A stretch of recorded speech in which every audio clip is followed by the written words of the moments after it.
His name was James, except it wasn't. He worked in finance, except he didn't. He was from Portland with a sister named Claire and parents who'd retired to Florida. None of that was true either. For 18 months, I was in a relationship with a man whose real life I never knew existed. I met James at a professional networking event. He was polished, articulate, clearly comfortable in that environment. He said he worked in investment management, gave a firm name I recognized, talked about his team and travel schedule in a way that was entirely believable. We started dating 2 weeks later. He was attentive, remembered everything I said, made me feel seen.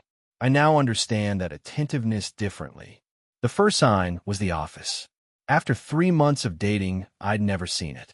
His explanations were always reasonable. Open floor plan, no visitors allowed, compliance regulations and financial services.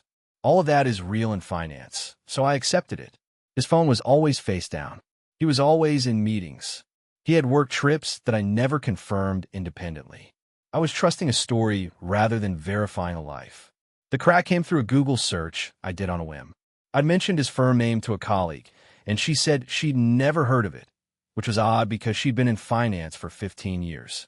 I Googled it that night.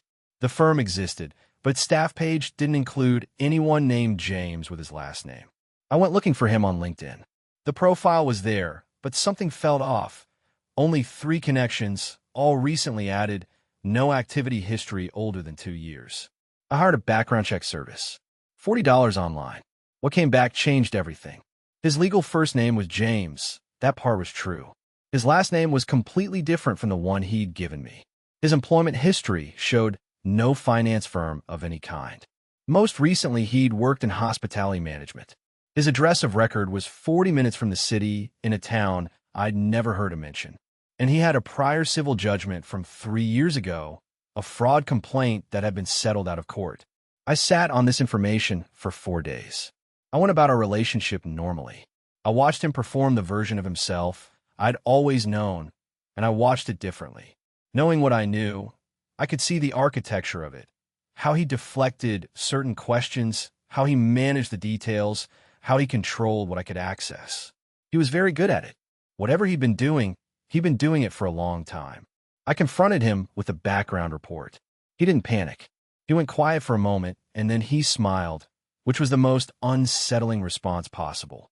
He said, "I wondered when you'd look," like he'd been expecting it, like this was a known end point in a process he'd run before. He didn't apologize. He started explaining his real name, his real situation, a life that was genuinely difficult and embarrassing.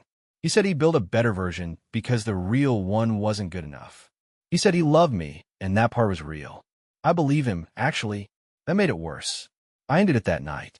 He left without much resistance. I later connected with 2 other women who'd been in relationships with him under different names. I found them through a forum specifically for people who'd been victims of romantic fraud. Both experiences mirrored mine. Same patterns, same deflections, same moment of being caught with calm. He'd been running versions of this life for years. I don't know what his actual life looks like now. I don't look. What I know is that he was capable of real warmth and real connection, and he chose to deliver it under a false identity rather than risk being rejected as himself. That's not a love story. That's a trap that felt like one. And the most disturbing part is how long it felt real.